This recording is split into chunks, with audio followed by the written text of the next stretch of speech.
Hi there, I'm the Reverend Danny Crosby, a Unitarian minister serving congregations in Altrincham and in Urmston in the northwest of England. And I'm offering this devotion as a balm for the heart, for the mind, for the spirit, and for the soul. And it's titled Ritual, the practice of cultivating extraordinary ordinariness. I spend a lot of my spare time these days walking around Altrincham where I live with Molly, my lovely little Havanese dog, nearly 10 months old now. We bump into all kinds of people. I always used to say before I got Molly, it would take me an hour to walk, a 5 minute walk between my home and Tesco's would take me an hour usually, due to the many conversations I always seem to find myself in. And that was before Molly. These days, the walks can take even longer.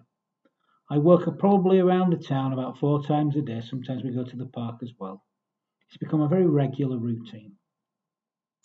I was chatting with a woman in the town the other day who has watched us from her apartment window for months. She says she sees us many times passing during the week. Sometimes it's just the two of us. Sometimes I'm with maybe another person. On occasions, I seem to be the whole gang of folk. It seems that Molly's becoming a little bit of a Pied Piper, I reckon.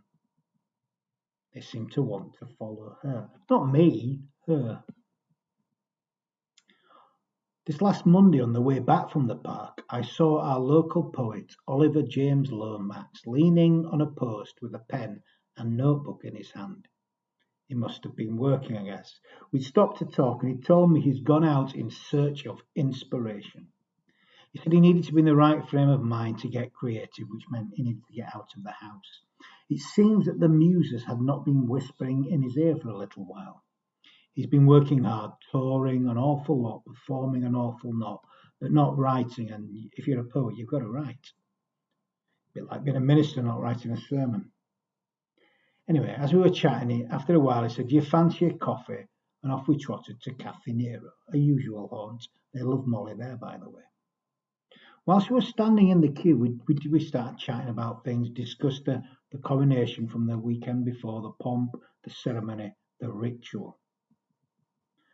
Last Saturday truly was a sight to behold.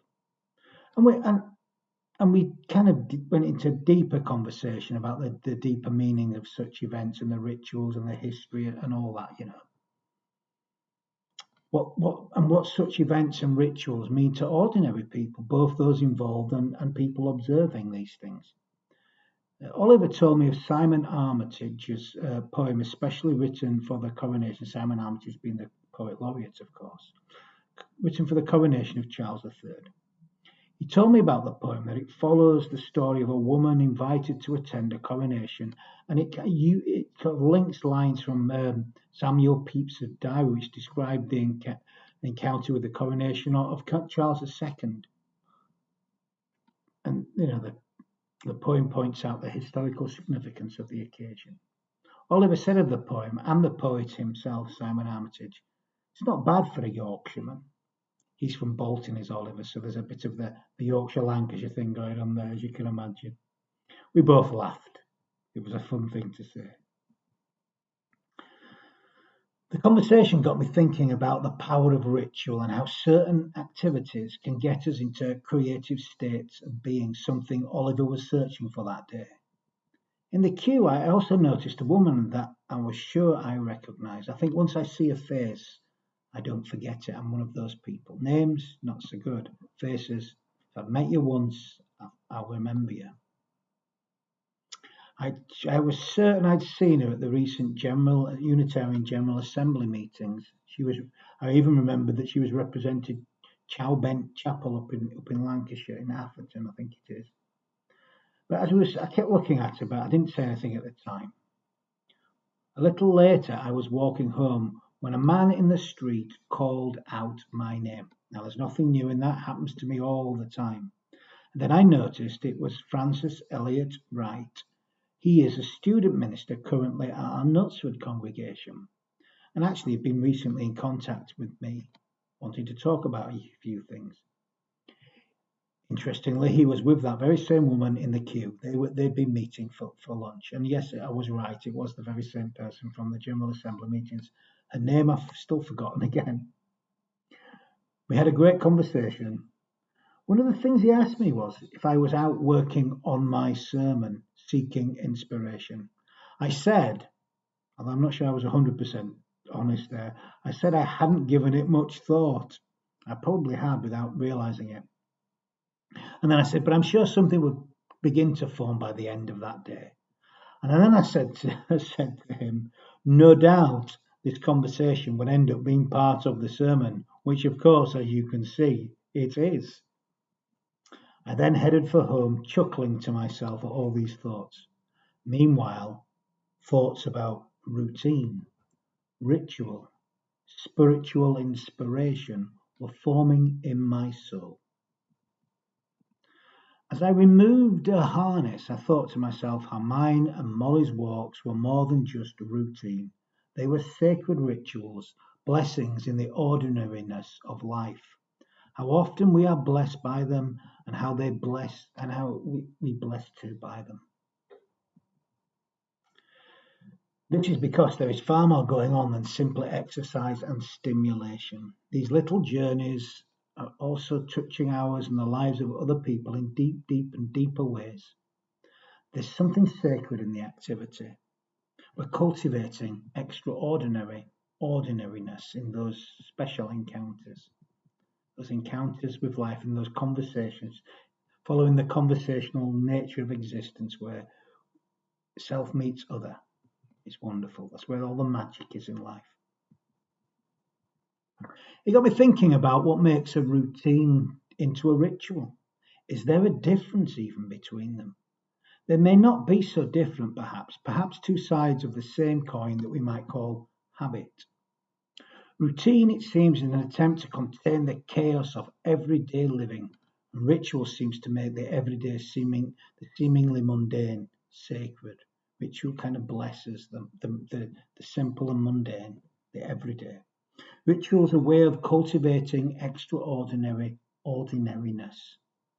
So often my walks with Molly seem sprinkled with sacred dust.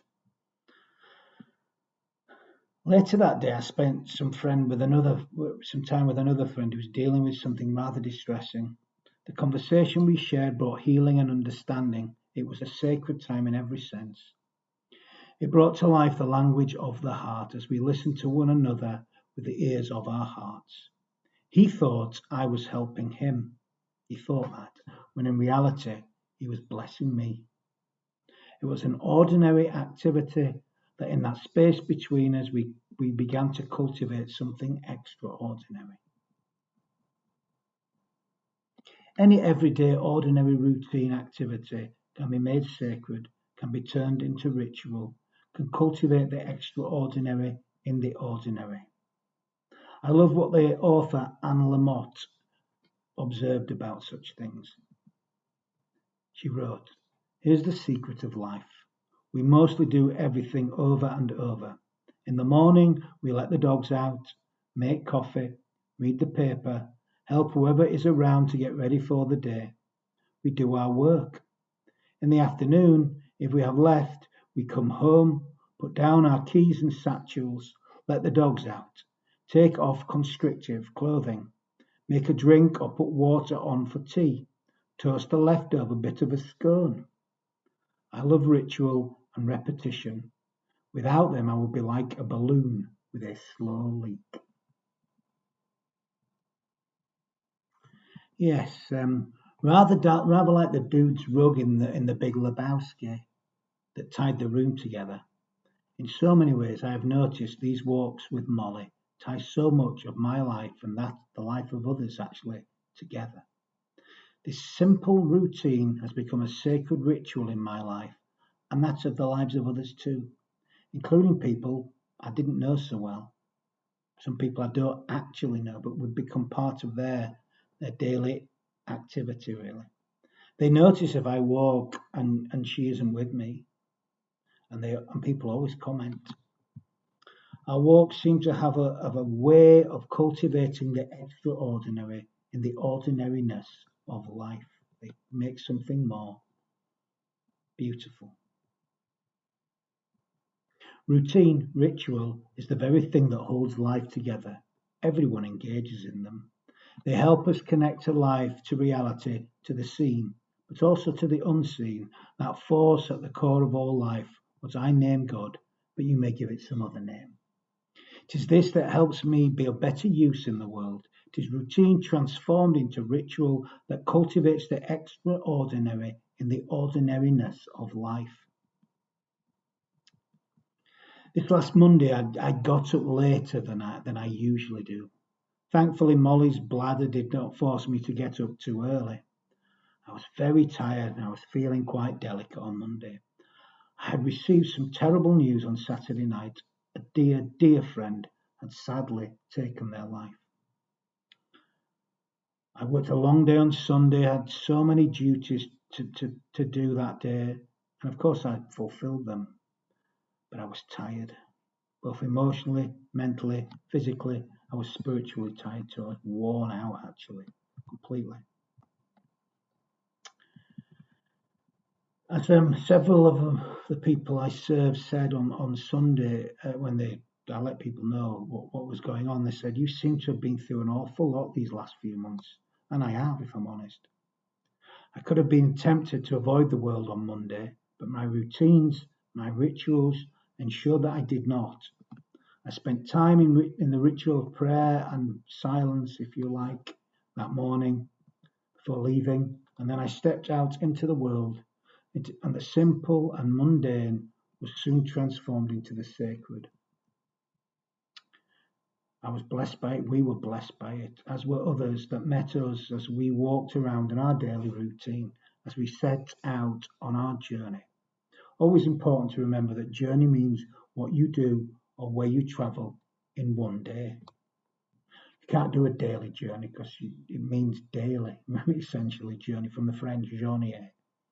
There is nothing more ordinary in our daily activities, and yet often it does indeed transform into something extraordinary.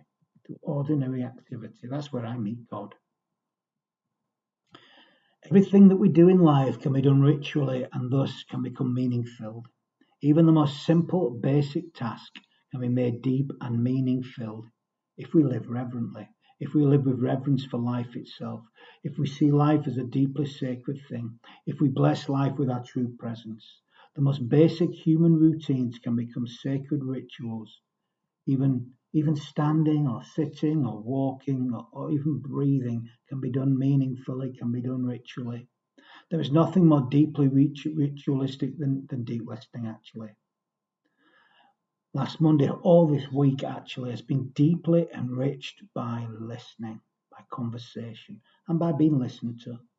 The real beauty of life, of course, lays in these simple, ordinary tasks, in observing and experiencing the meaning of life in the ordinary. The ordinary is transformed into the extraordinary. Great moments are created in ordinary moments as they're transformed into the extraordinary. Ronald L. Grimes captures this near perfectly in Marrying and Burying, Rites of Passage in a Man's Life. He wrote, "Ritual practice is the activity of cultivating extraordinary ordinariness. It is necessary because human activity has a kind of entropy about it. Life, like love, runs down. Things get tiresome and difficult. Body and soul cry out for something different. Hence, the impetus to ritualize comes from this. But if the ritually extraordinary becomes a goal or is severed from ordinariness, it loses its capacity to transform, which, after all, is what rites of passage are supposed to do. And they do, if you engage with them, with spirit, with soul. To live spiritually alive is to recognize the sacredness of the ordinary, the seemingly mundane. To do this, all we need to do is pay attention to the world and the people around us and truly inhabit the space in which we live and breathe and share our being. All we have to do is to pay attention, to live in such a way as to recognize the sacred in everything. One way that I do that and the people I serve do that is to congregate for worship. And it's a regular form of ritual shared with other people. It's a perfect opportunity, really. There's something very powerful about coming together in love. There's something very powerful in opening ourselves up to one another and recognizing what connects us and makes each of us wholly human. By living ritually, that's how you begin to do so. Worshipping together with others is one way to do this, but it can happen in all aspects of life. That's just one way. And actually doing it this way helps you connect in other ways, I've found. It can occur, though, also in deep encounters with others. When love and attention is paid, I've been experiencing it all week. It's been amazing. It's transformed the ordinary into the extraordinary, just simple human activity. Walking that dog, engaging with people, listening and speaking my truth in love, and listening with the ears of my heart. The folk I serve gather together for Sunday worship, seeking something as they engage in their incredible ritual of worship. Many come for a reason, even if they're not wholly sure why they come. I remember a congregant once saying that they weren't a religious person really, and they don't even really know why they come to worship. But the times that they discover why they come are the times that they don't come. Because when they don't come, they realise something is missing from their week in that time and that space. So that's why they come. Each week in the worship I create and share, there is an attempt to create through words, music, silence, and imagery a more sacred time and a space that will enable those who engage in it to open their hearts, and my heart really, and connect to the greater mysteries of life, to the web of all being, to know that spirit of life and of love, to experience God, and for these experiences to impact on how we live in our day-to-day living, in our journey. As we wander through this life, it brings it to life. Incredible. In that sacred space, at that sacred time when generations have worshipped, people are given the space to open their hearts to the greater mysteries of life. In so doing, to connect to the greater realities and the mysteries of all existence. In that time and space, helps us to open our lives as we find our true selves, as we pay attention to the life around us and to touch the people we meet. As we're transformed, we then transform in our own interactions in our everyday lives. And as we do so, life becomes sacred. We bless life with our presence. We transform the ordinary into the extraordinary. My hope is that people are touched in those deeper aspects of their humanity, and that they begin to bless the world with their sacred humanity by recognizing the sacredness of each person. That everyone they meet, they bless. All life they bless too. They bless life with their loving presence as they are transformed by the power of love that is present in everything. But sometimes you need ritual to bring that about. It doesn't just happen, it seems. And there's nothing better than gathering with others to share in such things. So I invite you watching this video and anybody else in this world to begin to choose to bless this our world. May our ritual practice be an activity that cultivates extraordinary ordinariness. Amen. So I'm going to end with some final words of blessing. You know, everybody needs to bless more, and we can all bless. We bless when we give ourselves wholeheartedly to life. So may the spirit of love open our eyes. May it shine light even upon the darkest of days. May we recognize the sacredness of one another, the sacredness of all life, in all time and in all spaces. May we experience the ground at our feet, shake off our shoes, and know that all ground is holy ground. Everywhere our feet touch is holy ground. Let's walk truly on holy ground. May our mortal human being cultivate extraordinary ordinariness.